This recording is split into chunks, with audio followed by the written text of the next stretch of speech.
नमस्कार। नीट परीक्षा में गड़बड़ी की खबरों को लेकर के हंगामा मचा हुआ है। लाखों छात्रों ने परीक्षा दी थी और वे परेशान भी हैं और आने वाले समय में परीक्षा देने वाले छात्र भी चिंतित हैं कि भारत में प्रेस परीक्षाएं हमेशा से ही तनावपूर्ण रही है। इस साल लगभग 23 लाख छात्रों ने नीट यूजी की परीक्षा दी थी। देश की सरकारी मेडिकल कॉलेजों में लगभग 50,000 सीटें हैं। इस हिसाब से लगभग 97% छात्रों को सीट नहीं मिलेगी। निजी मेडिकल कॉलेजों में कुछ और सीटें हैं, लेकिन वो उतने मशहूर नहीं हैं और उनसे पढ़ाई करना भी महंगा है। कभी कभी करोड़ों रुपए खर्च हो जाते हैं। सरकारी कॉलेज में कुछ लाख ही लगते हैं। निजी कॉलेजों को मिलाकर के भी कुल मेडिकल सीटें 1 लाख से थोड़ी सी ज़्यादा हैं, लेकिन लड़ाई बहुत बड़ी है। ये सरकारी सीटों के लिए है।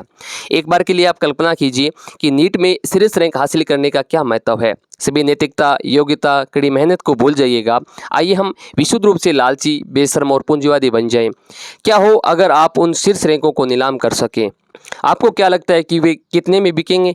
सरकारी कॉलेजों में कम फीस को देखते हुए आप करोड़ रुपए बचाते हैं। आप तैयारी के तनाव और कड़ी मेहनत से बचते हैं। कोचिंग की फीस भी बचाते हो सकता है कि आप शीर्ष रैंक 3 करोड़ रुपए प्रति हिसाब से बिक जाए। तो ये हम एक लालची पूंजीवादी दुनिया की बात कर रहे हैं। तो सिर्फ 50,000 रैंकों के हिसाब से हम सालाना संभावित 1.5 लाख करोड़ रुपए की राजस्व अवसर की बात कर रहे हैं। बेशर्त हम अपनी आत्मा को बेचने के लिए भी तैयार हैं। यही कारण है कि चीज़ों को गलत होने के लिए बहुत बड़ा प्रोत्साहन है। यह अन्य प्रेस परीक्षाओं के साथ यही कहानी है। उनमें धांधली करके पैसा कमाया जा सकता है, एक ऐसे देश में जिनमें योग्यता और नैतिकता को शायद ही कभी प्राथमिकता दी गई हो।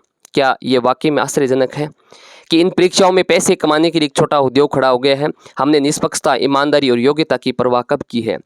यह हमारी राजनीति की काम करने का तरीका नहीं है, जो लगभग हमारे देश में पहचान के बारे में होता है। योग्यता जैसी मूर्खतापूर्ण चीज़ों से परेशान क्यों हो? सब कुछ क्यों नहीं बेच देते? अगर हमारे यहाँ पूंजीवादी हो सकता है, जहाँ कुछ खास कंपनी पैसे देकर के फ़ायदा उठाती है, तो अमीर परिवारों के बच्चों को सीटों के लिए क्यों नहीं खरीदने दी जाती है? लेकिन ये हमें परेशान करता है ना। ये वास्तव में हमें बीमार कर देता है। हमारी कुछ बेहद कठिन लेकिन कथित रूप से ईमानदार परीक्षाओं के बड़े पैमाने पर धोखाधड़ी हमें अंदर तक हिला देती है। ये सिर्फ छात्रों के बारे में नहीं है, ये हम सभी के बारे में है, जिन्हें अचानक लगता है कि कुछ साफ नहीं है, किसी पर भरोसा नहीं है, ना ही किसी पर भरोसा किया जा सकता है।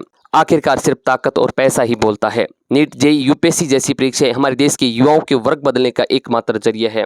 किसी के लिए, खुद के लिए, अपने माता पिता के समान की बेहतर जिंदगी पाने का। ये बेहद कठिन है, लेकिन कम से कम एक देश से उम्मीद जगाते हैं जहाँ आगे बढ़ने के लिए बहुत कम रास्ते हैं। उम्मीद है कि नीट का मामला हमें जगाएगा। यह हमें एहसास कराता है कि ईमानदारी, योग्यता और कड़ी मेहनत के प्रति सम्मान जैसे मूल्य ऐसे मूल्य हैं जिनकी रक्षा की आवश्यकता है। इंसान में कमियां होती है। अगर धांधली और धोखाधड़ी करने का बहुत बड़ा अवसर है, तो सिस्टम में कुछ ऐसे लोग भी हैं जो हमें नागरिकों रूप में सतर्क रहना पड़ेगा। छात्र यहाँ पीड़ित हैं, लेकिन उनकी एक छोटी सी प्रतिक्रिया हो सकता है कि वो सुना पसंद ना करें।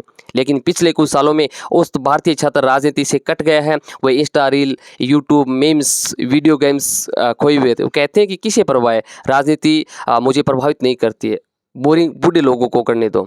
नहीं, आपको परवाह करनी चाहिए, क्योंकि अगर आप ऐसा नहीं करेंगे तो आपको ही सबसे ज़्यादा नुकसान होगा। नीट ने आखिरकार राष्ट्रीय ध्यान कैसे आकर्षित किया है?